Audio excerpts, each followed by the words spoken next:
Hello, ஒரு நிமிடம். இன்றைய தியானம் சங்கீதம் 116, 12, 13. கர்த்தர் எனக்கு செய்த உபகாரங்களுக்காக எண்ணத்தை செலுத்துவேன்.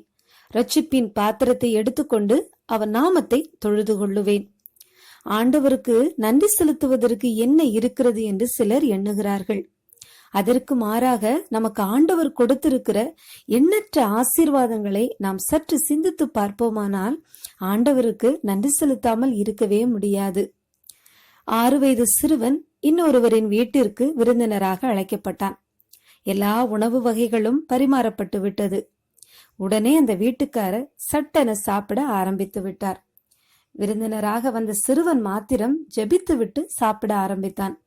அந்த வீட்டுக்காரர் ஜெபிக்காமல் சாப்பிட்டது இச்சிறுவனுக்கு சற்று ஆச்சரியமாகவும் புதிராகவும் இருந்தது.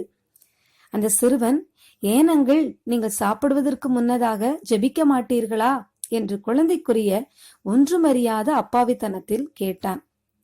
அந்த வீட்டுக்காரருக்கு சற்று தர்ம சங்கடமாக இருந்தாலும் சாப்பிடும் முன் ஜெபிப்பதற்கெல்லாம் நேரம் கிடையாது என்று சொல்லி சமாளித்தார்.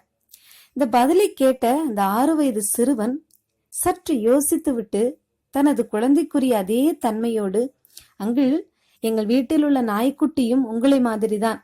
நான் எதையாவது போட்டால் உடனே அப்படியே தாவி போய் கவ்விக்கொள்ளும். அதே மாதிரிதான் நீங்களும் என்று அந்த சிறுவன் பதிலுரைத்தான்.